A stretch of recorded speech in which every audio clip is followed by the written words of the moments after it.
Welcome to the Francisca Show podcast on JewishCoffeehouse.com, the show where I give a voice to Jewish issues, topics, and people. I'm Francisca, your host. Welcome back to the Francisca Show. Today we will be completing or continuing our series, Pro and Cons to Making Aliyah. If you have not listened to part 1 and part 2, please go into the show notes. Both episodes are linked in there. Check them out. We will be referring to them and addressing some of the things that have come up in the first 2 episodes. I do want to warn you that I get pretty riled up here and I go off a little bit in this episode.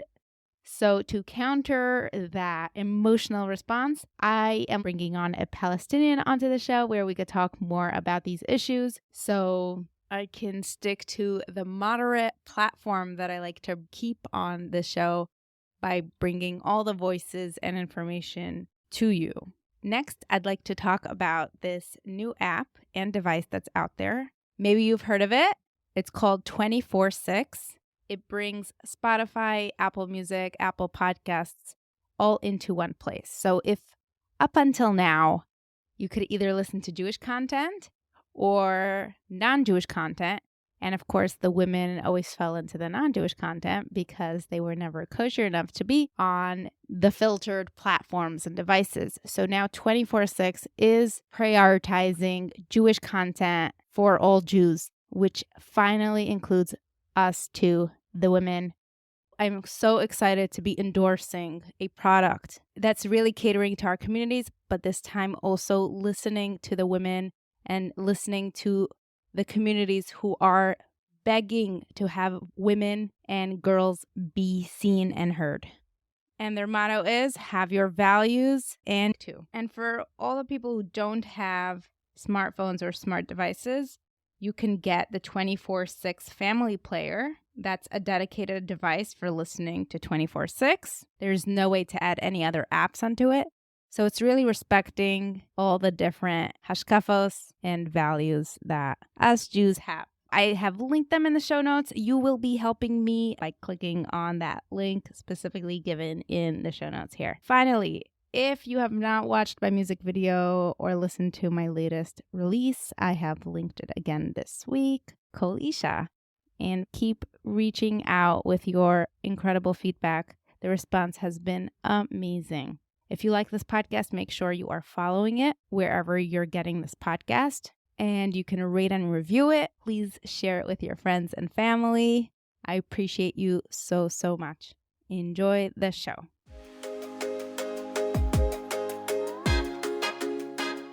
Welcome back to the Francisca Show. Today with us we have Ken Toltz, and we are here to continue the Aliyah series. Ken, welcome to the show. Francisca, it's really my pleasure to be with you. I'm so honored to be here. And as you know, I'm inspired by your work and everything that you do with your life.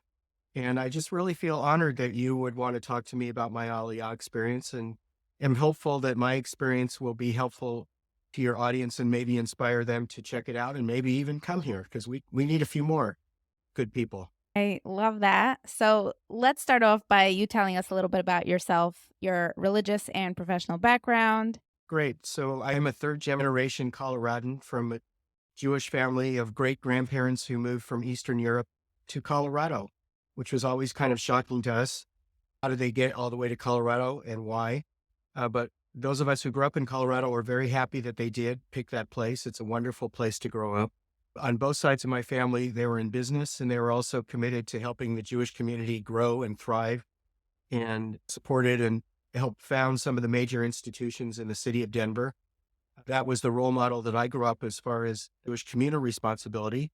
They were also synagogue goers. My mom's side of the family was Reformed. My dad's side of the family was, I think, what today would be called modern Orthodox. I think back in the day, they just called it conservative or traditional or observant. So I grew up being exposed to both, went through Hebrew school and was bar mitzvahed and also confirmed by my synagogue religious school, Jewish youth group. But then my Jewish involvement really stopped for several years until I did my junior year abroad at Hebrew University in Jerusalem. That was a life-changing experience, which I never knew when I started out that it was going to be a life-changing experience.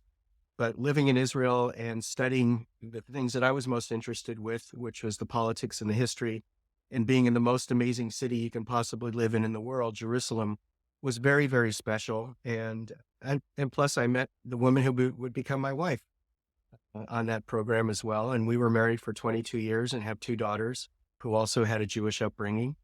We're unfortunately divorced, but we're divorced in a friendly, very friendly way, and still love each other and still care about each other and still keep in close touch, and are co-parents of our two daughters. So that's a little bit about me, but I know you have some questions and we can talk about further my experience with Israel or about my experience with Aliyah as a single person later in life. Yeah, so let's go into that. I know you have a unique perspective. First of all, you are our first male guest to talk about Aliyah, so I'm sure the men will be very happy to be represented, even if their story is not similar to yours at all. So tell us when and how it happened. How long did it take also? Yeah, so actually I wrote several articles about my Aliyah experience in the Times of Israel. So anybody who wants to read, more thorough descriptions should check me out on the Times of Israel website. I didn't intend to make Aliyah. It was a very interesting situation. I had spent a lot of time over the last 40 some years visiting Israel, but never essentially said, oh, I want to live there someday. But I always kept very engaged and involved. And so there was a part of me that was probably fascinated with the idea, and maybe I didn't really know it as that well. But I had a difficult time in my family about 5 years ago when both of my parents were aged and had health problems at the same time. Very difficult for my family, the caregiving process, very challenging to our family relationships. And both my parents sadly passed away within 18 months of each other. And on top of losing my parents and losing really the core of my family, I felt like I needed to get away from Denver. And it was my opportunity to go live in Israel. That's what I thought. I think I'll just go live in Israel. And by karma, I met somebody who owned an apartment that they rented out in a small town in the Negev called Mitzpeh Ramon. So I signed a lease for 1 year and I got on a plane. I was living in Boulder, Colorado, landed in Tel Aviv and went right to Mitzpeh Ramon and started a year adventure of living in Israel as a basically American who had not made Aliyah. I moved in the summer of 2019. Really, the objective was to find a place to process the grieving of losing my parents and my core family, which had blown apart over the caretaking process. And I chose Israel, and I chose Mitzpeh Ramon because in the year 2016, I participated in a charitable bicycle ride called the Israel Ride, which raises money for a environmental college down in the Negev. And the bicycle ride goes from Jerusalem to Eilat over 6 days. And it was, again, one of those life-changing experiences, which I highly recommend if you're into cycling, because to see Israel on a bicycle is like nothing else. And I literally, very slowly made my way. So we stay in this little town called Mitzpeh Ramon for Shabbat, which is the longest time that you spend in any one place during the ride. So you pull it on Friday afternoon, and then you have a beautiful Kabbalat Shabbat Friday night. And then all day Saturday in this town at the edge of what's called the Maktesh Ramon, which is a huge crater. It looks a lot like the Grand Canyon. And it's just as peaceful, as quiet, and as beautiful as any place you'll ever find. And I thought, that might be a really good place for me to process losing, my folks and starting this new life without parents. So as I arrived in Mitzpeh Ramon, Israelis who are very curious by nature and want to ask you every personal question under the sun within 30 seconds of meeting you, all wanted to know my story and all assumed that I was an Oleh Hadash, that I had just arrived on Aliyah. And the more I would be telling this story that I just told you over and over and over again, and by the way, the tears would just flow, which was really a good and healthy part of it. The more I told the story and the more I understood my parents' connection to Israel and that I was actually following in their intentional dream of giving back to the Jewish people by supporting Israel, that I felt very connected to them in the Negev. So that was really beautiful. But I also kept telling this story and thinking, well, maybe I made Aliyah and I just don't know it. Maybe that's what I did and I just didn't go through the process. So I started looking into the process living in Israel. And I found that it's so complicated and complex with bureaucracy and all the documentation you need to have. It's much, much easier to do that when you're back in America. So tip number one, don't try to make Aliyah while living in Israel. Get it done while you're in America and get your permission before you arrive for your official Aliyah. That doesn't mean you can't spend time in Israel, but just realize that trying to navigate through the bureaucracy is much easier when you're home, access to the documents, everything that you need, which, by the way, I had to do during COVID because it was the year of 2020. And it took extra long because, as you remember, all the government offices were closed and anything took twice or 10 times longer than it would take today. So it took 9 months to go through that entire process, which I would not have been able to navigate without Nefesh B'Nefesh, which came up in one of your previous podcasts, maybe both of the previous podcasts.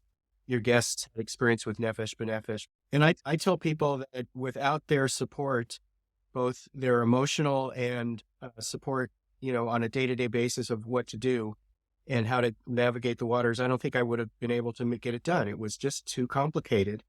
And you need somebody who really is there for you. And they assign kind of like a case officer for each person who works with the Jewish agency, that works with the Ministry of Foreign Affairs, which actually gives you permission to make Aliyah, gives you the initial passport that you're an Ola Hadash. So I'm a huge believer and supporter of Nefesh B'Nefesh, and really encourage anybody who even potentially exploring the idea to go to their website. It's nbn.org.il. And once you start, you will see all the amazing resources they put together. And they're continuing to do that even today. After I made Aliyah, they can keep in touch with me and provide webinars all the time for topics that we need help with. And they're here in Israel, and they have staff for you in Israel, and they have a facility in Jerusalem, and they have a co-working space in Tel Aviv. So they really are dedicated to helping North Americans make Aliyah. Some of the things that came up for you during the last 2 episodes and that made you reach out and say, look, I got to speak up. Yeah, occasionally I get bugged to say, wait a minute, there's more to this story than this person is saying. Or in the case of, I'm not sure if it was one or both of the guests, I felt they painted with very, very broad brushes. And the beautiful thing about Israel is there is a huge number of communities here and a huge number of nationalities and people from all over the world who've settled here. So there is many, many communities. There's not one Israel. And that's what keeps it interesting and it keeps it stimulating, is that you can literally go across the street and find another whole culture living in your part of the world. I don't paint Israel with this broad brush. Everyone's like this, or everyone believes that, or everyone does this, because that's simply not the case. When I came here with no one, no relatives, just a couple of friends who had moved here over the years. So I had no support system whatsoever. And I had to start from zero, which is not easy when you're an established adult. And especially for myself, who I was part of a long-time family community of several generations who were established in that community. And to walk away from that and start over and just be, who's this guy, Ken Toltz, just happened to show up in Mitzpeh Ramon as a nobody, just somebody who they basically think you must be nuts to leave America for Israel. A lot of Israelis want to know, why did you make Aliyah? And what's that all about? So it's kind of funny to deal with that. Through having all those conversations, it really helped me to explore my own motivations and what I was hoping to get out of this experience, to really remain open to new experiences and new exposures. And that was another part of, your previous guest conversation, was I felt they lived in a bubble in both cases. And you can live in a bubble. You can live in a bubble in Boulder, Colorado, where I moved from. It's very easy. But if you're moving to Israel, there is 1,000 bubbles. And if you stay into your one little bubble, you are missing out on amazing, amazing experiences here. Give examples. What do you mean by they were in bubbles? They are in bubbles. And call them out by names. I asked you to prepare. No, I'm not calling them out by names. There's only 2 of them. And any listeners can go back and listen to segment number 1 and segment number 2. And I think one, if not both of them, had ties to Denver, which was really interesting. for me just to say that's karma. But I recall that one of your guests talked about her interactions with Arabs. And, there are literally millions of Arab Israeli citizens who live in Israel. And there are millions more who live what's called outside the Green Line or in the West Bank or in Judea and Samaria, whatever your favorite word is for that part of the world. And you can interact with these people or you can choose not to interact. But if you go to a hospital or you're in an ambulance or in a pharmacy, you are going to be interacting with Arab Israelis. I choose to interact with Arab Israelis. The latest thing that I did, Francesca, is I went to Oktoberfest in a small Palestinian Christian town called Taipei. And there is a craft brewery in Taipei. It's the oldest craft brewery in Israel. The rest of them are all Israeli. They can only be a craft brewery because they're in a Christian community. As you know, Muslims don't drink alcohol. So very interesting for them to be doing this business. And I met the owners and the brewmasters and the whole family, and they couldn't have been nicer people. First of all, they couldn't have been more hospitable. They couldn't have been more interesting, and they were successful, but they want to export their products across the street, essentially, to Israel. And that's complicated for them. That's something that I think Israelis who live in a bubble will never even understand what it's like to start a business in the West Bank and want to sell your products in Israel and what they have to go through in order to do that. So that's just one experience from a business standpoint and personal standpoint. You mentioned before, everyone's in a bubble, and it makes sense because in Israel, there are so many different types of people, and they are all, or many of them are very extreme, and they all stay close-knit with each other. Obviously, there are millions of exceptions to the rule. Let's just go through some more of your feedback that you have. What I would say, Francisca, is just because they're different doesn't mean they're threatening. And one of your guests specifically made a statement about never trust an Arab, which I found so offensive that I couldn't believe she would say something like that in a podcast. And then I sent her a message and she reconfirmed that she really does believe that. And she says it out loud. It's not just that it's politically correct. It's really an attitude that as a parent, you would never want to pass along to a child, as far as I'm concerned. But at any rate, what I was thinking about was another story I had, an experience that I had when I was living in Mitzpe Ramon. I used to occasionally go to the beach, which is far, far away. So I would get on Airbnb and just find a place that had near the proximity to the beach and go to that town. I would take the bus and show up in that town and then try to make my way to the Airbnb. I had one of these only in Israel experiences where the bus driver said he was going to drop me off at the right stop and then didn't. So I went way out of my way and had to get off the bus and figure out how do I get back to where I'm supposed to go. And a taxi driver saw me and just pulled over and said, "Do you need some help? Do you know where you're going?" How he even knew that I was in that state is beyond me, but I was, and I was really frustrated. I got in his cab and I told him where I was trying to get to and what had just happened to me. We bonded over that initial experience, that he was a very friendly, open, nice guy. We got to be friends. On Rosh Hashanah, he invited me to his house to partake in the Rosh Hashanah lunch meal.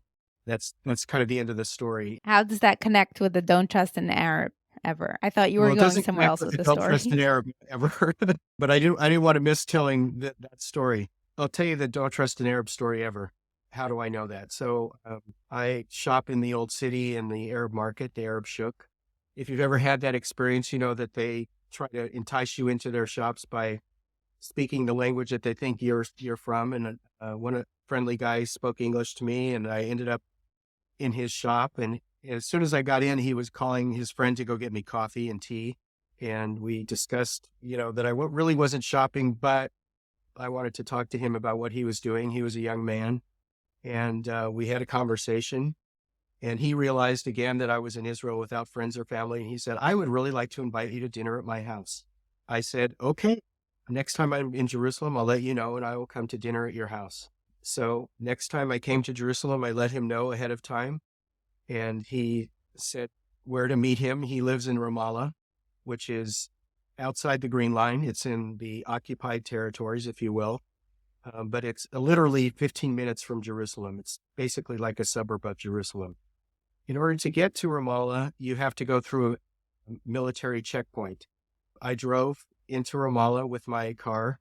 I had rented a car, and he met me at the checkpoint, and he guided me through, he was on a motorcycle to his house. But before we got to his house, he had to stop to pick up some of the meal that he had ordered just for me, and it was platters of meat.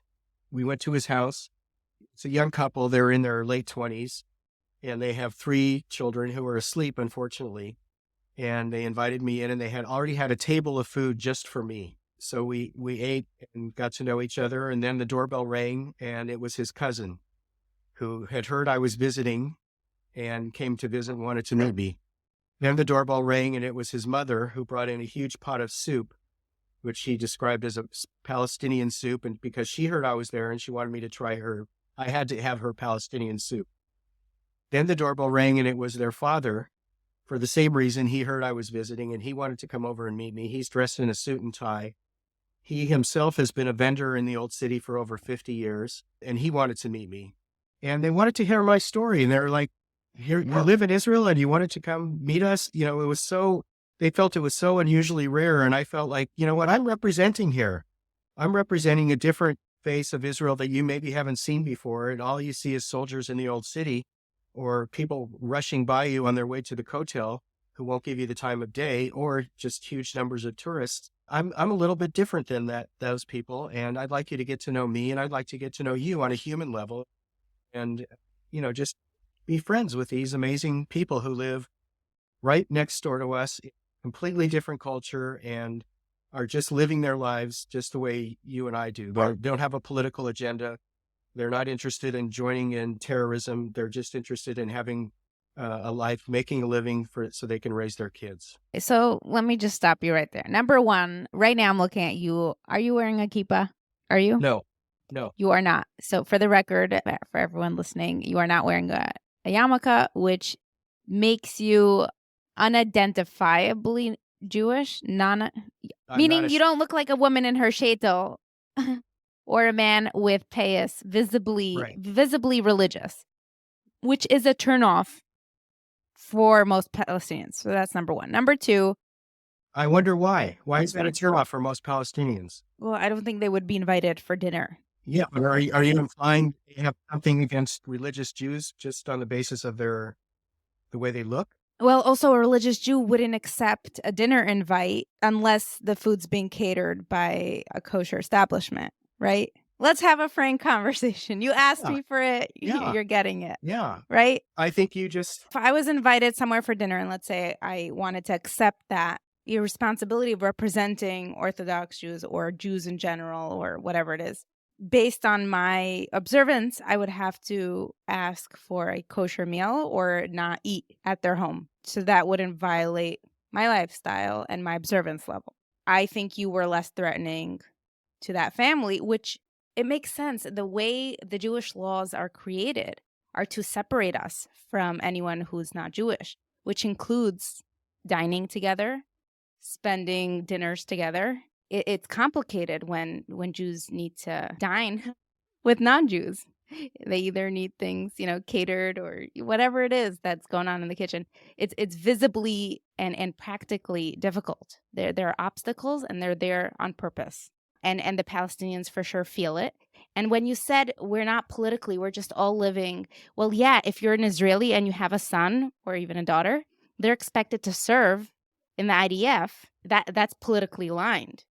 Ask any parent of a soldier. Let's say they made Aliyah and they're too old to serve. Their children who are born there or who make Aliyah with them, they're expected to serve. And you are aligning yourself politically by making Aliyah, which means that if you're in a war or you need to protect your country, they are your enemy. And I'm not saying these people specifically are terrible people. I'm saying everyone is politically aligned. And I'll let you respond now. Well, I think that was perfect. I really appreciated what you said and the way you said it. I think it speaks to the bubble factor. I think it speaks to the fact that people have preconceptions about people who are different. And I moved to Israel with the attitude of being open, accepting invitations, accepting suggestions. because that's one of the amazing things that you get when you live in this part of the world, is you get access to another entire culture that is across the street. Now, the idea that they're all threatening or they all can't find a way to live together is BS. They're not all anything. 98% of Well, to Palestinians you, are you not. look at it as culture. You're looking at it as culture. If you had to put on and serve in the army, or let's say you lost a family member, it becomes political, it becomes personal. For you, this is amusement. The way you're talking about this, just it sounds like you are here on a vacation or some sort of experience, or in Israel they call it chavaya. You're an outsider. You're calling everybody else who's living the life, meaning they are serving the country, they are paying their taxes. I'm sure you're paying your taxes too. That's their life. If they're committed to a way of life, then that's the bubble they're in. I promise you can continue having this conversation and we will find some bubbles that you're in because of who you are. None of us are fluid. Even the fluid people who call themselves fluid are in their own bubbles. I mean, who are we kidding here? Okay. So what does that all mean, Francisca? Does that mean that you can't come here and make friends with Arabs? You can't do business with Arabs? No, you absolutely can. You absolutely can. But I would say if you're a Jew or you associate yourself with Jewish people or you look visibly Jewish, that you can't fully trust them, or they would never marry you. And if they would, it would be an exception to the rule. They would be letting their families down. Their families don't want them intermarrying into Jewish life either. It's not like it's an upgrade for them. They're disappointing their parents as well. You sound like you're ignoring core issues. It's like people who go into, and we're having these episodes come out with an ex-gang member. It's like people who say, oh, we're going to fix the projects. We're going to change up what's going on in the cities. How are you going to do that when there are years and generations of trauma and just that chain that keeps going on? You can't just throw money into the problem or just get a new politician and then have everything, put a sticker or a Band-Aid on it and say it's going to go away. We're talking about real issues here. You're calling it culture, bubbles, all or nothing. You can't trust. There is an underlying belief that, yes, if they believe in jihad, that's part of their core belief systems of any religious Palestinian. If you ask them or if you learn a little bit about what they believe, they will acknowledge that they want us all dead. And if you just are denying that, then no, you don't. No, and I never use the word they to describe millions of people. And that was really why I told you that story, because I don't live in a bubble with a preconception idea of every people who are different than me.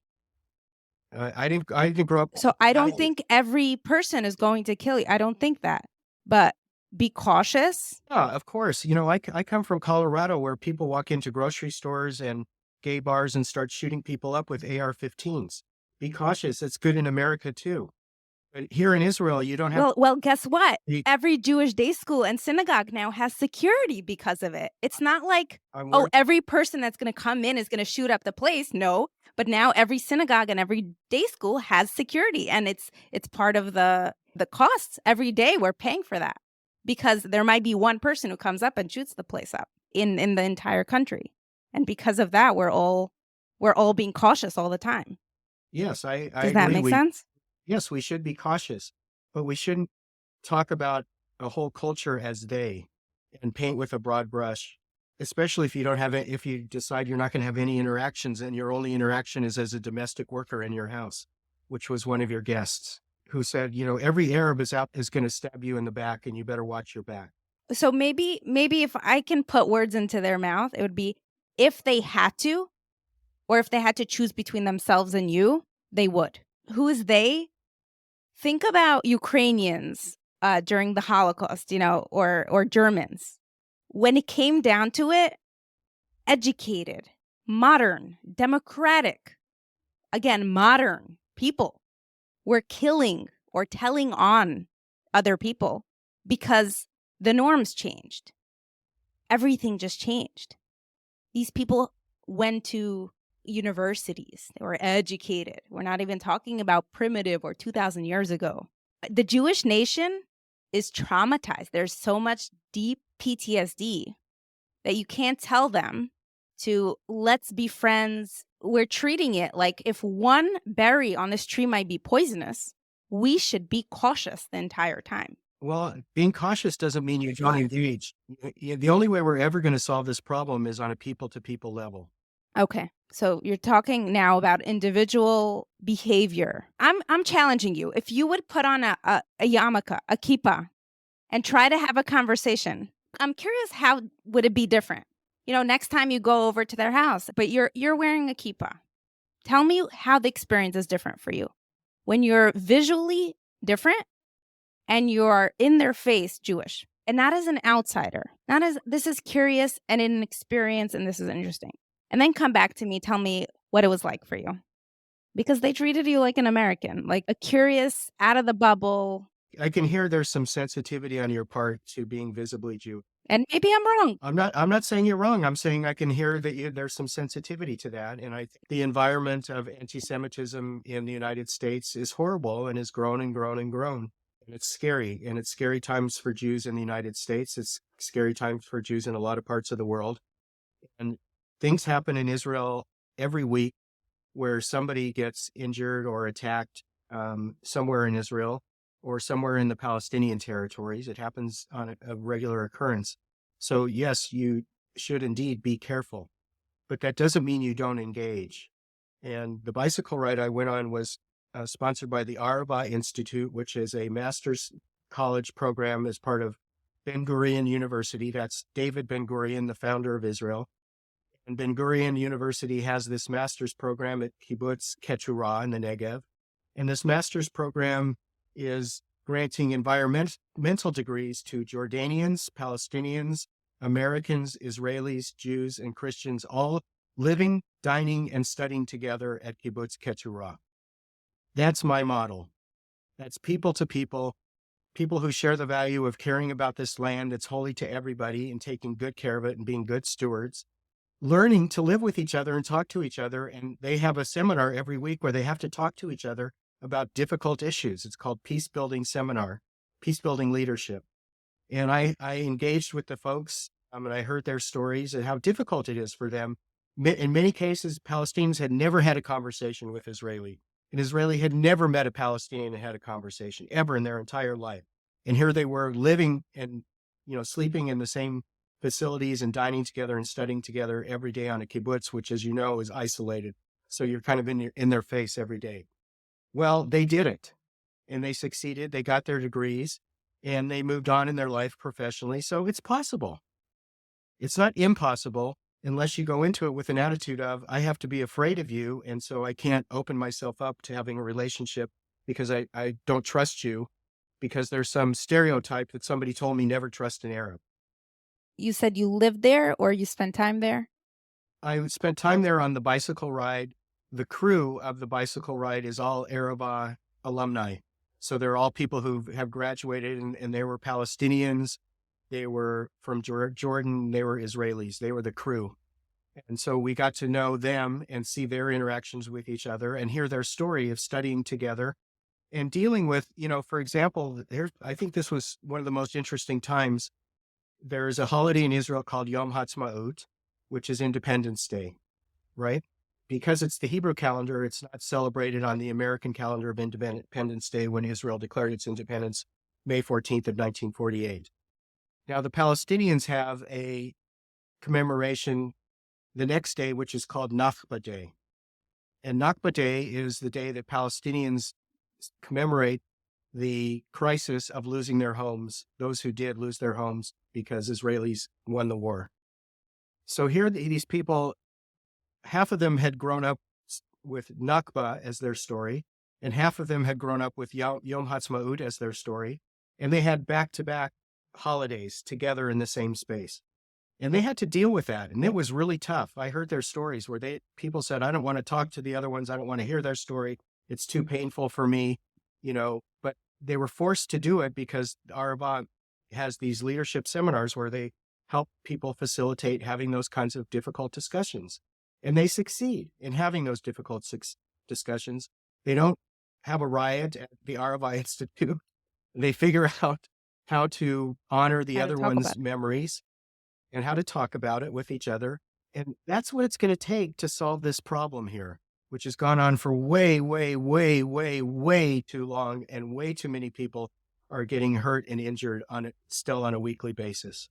So you mentioned, Francisca, the parents of IDF soldiers. We had a terrible situation here just a few weeks ago where an 18-year-old IDF soldier, a young woman, was standing at a checkpoint in Jerusalem. And this checkpoint is outside of a refugee camp, just on the outskirts of Jerusalem. Now, just imagine that, a refugee camp on the outskirts of Jerusalem that's been there since 1948. Why is there a refugee camp on the outskirts of Jerusalem all of these years? That's the first question. Why would you send a soldier, an 18-year-old soldier, to stand at that checkpoint? And what is she supposed to do? And lo and behold, somebody got out of a car with a gun and shot into a group of soldiers and killed her, point blank range. Noah Lazar is her name. Not only is that a horrific tragedy for Noah and her family, but that's a tragedy for the Jewish people that we have let this situation go on for all these years and sometimes just throw up our hands and say, well, there's nothing we can do because they hate us. That is not acceptable. We have to be doing everything possible to figure out how to solve this problem. So a parent doesn't have to send their 18-year-old kid to stand at a checkpoint and be a target for somebody who wants to just kill somebody who's wearing an Israeli uniform. We have to be doing everything possible. And that's why I came here, was to engage people and to say, this is why I'm here. I dedicated my life to support of Israel. You can read about it on my Medium page. I worked for AIPAC in Washington. I studied at Hebrew University. I brought politicians to Israel for many, many years. I worked through the American political system in support of Israel. I love Israel. I'm a Zionist. And I'm not afraid to say that to Arabs. And I'm not afraid to hear their story of what happened, 3 generations ago to their great-grandparents. Talk to me about what needs to happen.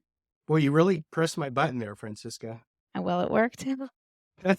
Thank you. I got you to say something on par of. Woo. What was your question? I missed it. So what are the solutions? Well, I can't say that I have solutions, but what I can say is it's so obvious that what we're doing is not working. And if I was a parent and I had a kid who was finishing high school in Israel, I would be scared to death that the IDF might put that kid at risk.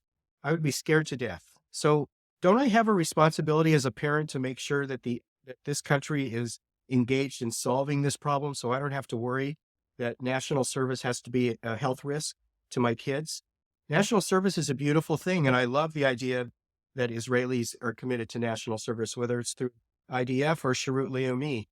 And I think it's really tragic that the Haredi community doesn't participate in that. But that's the reality here. And I just think that we have a responsibility as the parents' generation to try to change the world for the better for our kids so they're not at risk at the same way that we were, in the 1970s when I came to Israel at Hebrew University. And I would walk from Hebrew University to the old city through Arab neighborhoods and think nothing of it. There was no security barrier. There was no situation where we felt that we were at risk. The fact that now it's worse than it was in the 1970s is an embarrassment to the baby boomer generation and this class of politicians who can't figure out how to solve this problem. So I think we have to solve it on the ground, direct grassroots engagements. I'm involved with, as I mentioned, the Arvai Institute, which is working in the field of environmental science. I'm also involved politically with a group of Israeli Jews who feel that Arabs belong in government, and they engage Arabs to vote and to organize and to be involved. These are citizens of Israel who vote. There's 2 million Arab citizens of Israel. They should be represented at the highest levels of government because they're a part of this country and they pay taxes. They need the same services that everybody else, and they shouldn't be excluded on the basis of somebody calls them a terrorist because they stereotype Arabs as terrorists who will stab you in the back if you turn around. I don't know if it's you turn around or. Well, let's get back to talking about successful Aliyah. Yeah, let's talk about successful Aliyah. Great idea. I do always say that I'm an open book. All of my views are in writing and they've been published in various publications. So anybody who wants to read more and go through on my Medium page, I've posted links to all the articles I've had published in American publications and Israeli publications. So I'm very open and I'm active on social media as well, as you mentioned, and I'm on Twitter, and I appreciate engaging with people. I do engage with people, but what really bothers me is when people paint with a broad brush and talk about all Israelis are one thing or all Palestinians are another thing, because that's just clearly not the case. And if you're doing that, it's because you want to live in a bubble and keep the blinders on, and you don't tell me that we're the reality outside my bubble. Right. Talk to me about your tips on Aliyah, on successful Aliyah. One of the things that I have picked up from Nefesh B'Nefesh, who's done these webinars, including webinars with people to say, what are the key ingredients to a successful Aliyah? I thought that webinar was very valuable. I think any planning is valuable, but that you actually have to get here and experience it. So all the plans can either say, yeah, I knew what I was trying to accomplish and it's all going to work, or everything I planned is not working. What do I do now? I need a new plan. I think that the pilot trip is an excellent idea. The pilot trip is a commitment to actually come live in Israel, not as a tourist, not in an Airbnb or a hotel, but to rent someplace that you can be part of a community and just live the day-to-day life of the Israelis in that part of the country, in that community. I did that. That's what I kind of consider my Mitzpeh Ramon time, was a pilot trip in a very, very unusual place. I think that feeling comfortable with public transportation is a good thing as well. I did lease a car about a year and a half ago. I'm very glad to have the independence of having my own car and learning to use the Israeli GPS app called Waze, which is amazing. Except, interestingly enough, Waze cuts off at the green line. You have to pre-program it so that it doesn't do that to you. It's a little trick, not a welcome trick. But the other thing is to accept that we come from a different culture, and there is not one Israeli culture. There's a whole panoply of Israeli cultures. But regardless, it's different than the North American culture that we've all grown up with. So I think it's smart to say in your mind, you're not coming here to be Israeli, but you'd like to definitely interact and have meaningful relationships with Israelis. And what that's going to mean is sometimes you're going to feel like a fish out of water because the cultures are different. And it's uncomfortable. And that's okay. Because as we know, that's where growth occurs, is when you're uncomfortable. And it gives you more empathy for other people as well. And, really, you think of people who come here from all parts of the world who never had any Jewish exposure, but have some Jewish relatives in their background and find themselves living in Israel as an asylum seeker, for an example, where these, thousands and thousands of Ukrainians and Russians have moved here, especially in the most recent year. And a completely different culture where they don't speak the language and maybe have never seen a Hebrew letter in their life. And here they are. So there are many resources available for Olim. You don't really have to look that hard, but you have to look. They're not necessarily going to come to you and say, we're here to help you. What can we do? How can we make your life easier? But the resources are here. Nefesh B'Nefesh is just one excellent place. But there is Shalifim for Olim in many cities, especially for English speaking, which they call Anglos here.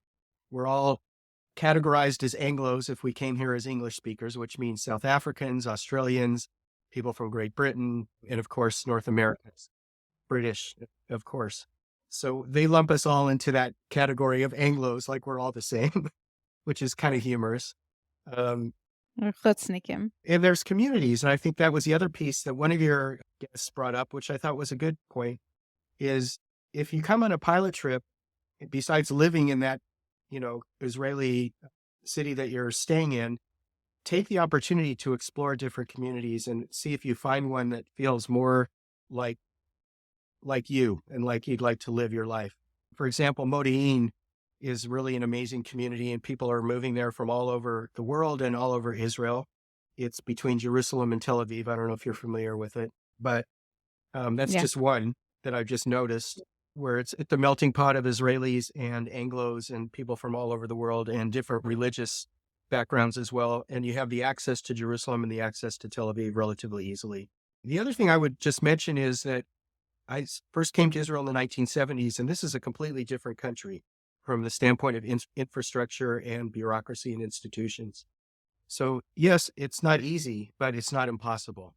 The infrastructure is great. You can get around really easily here on public transportation or in a car. You can navigate bureaucracy. It helps if you have somebody who speaks fluent Hebrew to help you make appointments, but you can make appointments through the applications, and it's not a bad idea to bring somebody with you who's a fluent Hebrew speaker, so you know you're getting the straight stuff.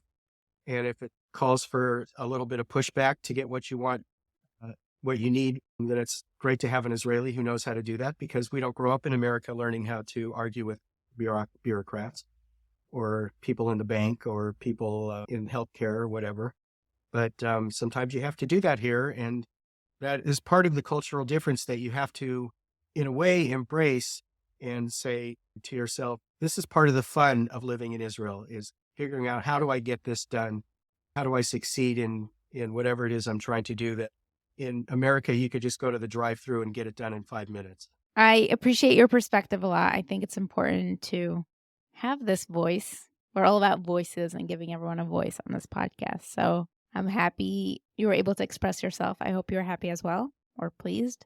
Yeah, I'm pleased. You got my energy flowing, and I appreciate that. I hope I wasn't too harsh in what I said.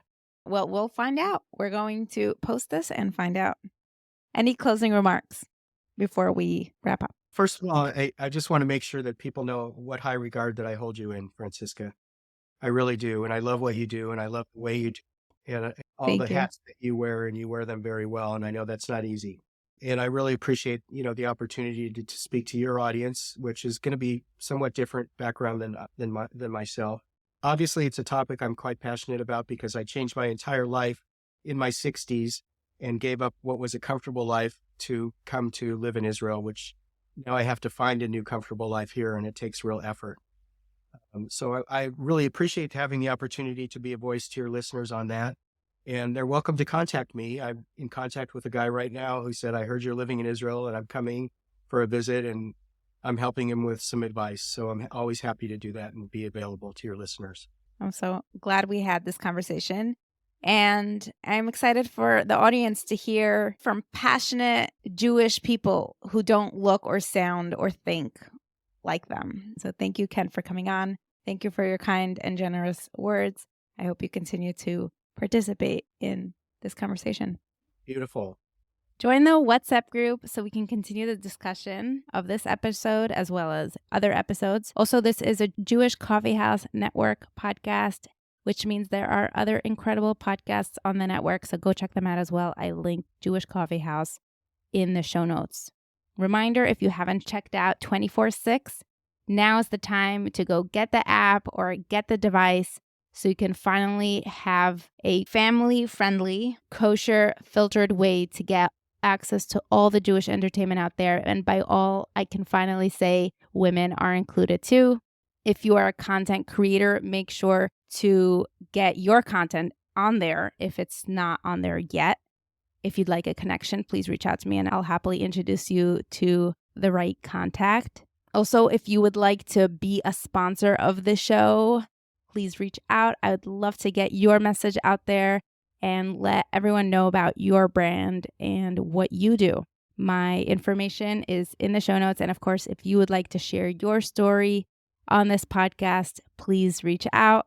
Your stories are incredible and they are worth sharing, worth listening to, and you deserve a voice. Thanks for listening to The Francisca Show, and we'll see you next time to talk about the blunt feedback from a shadchan. See you next time. Have a great week.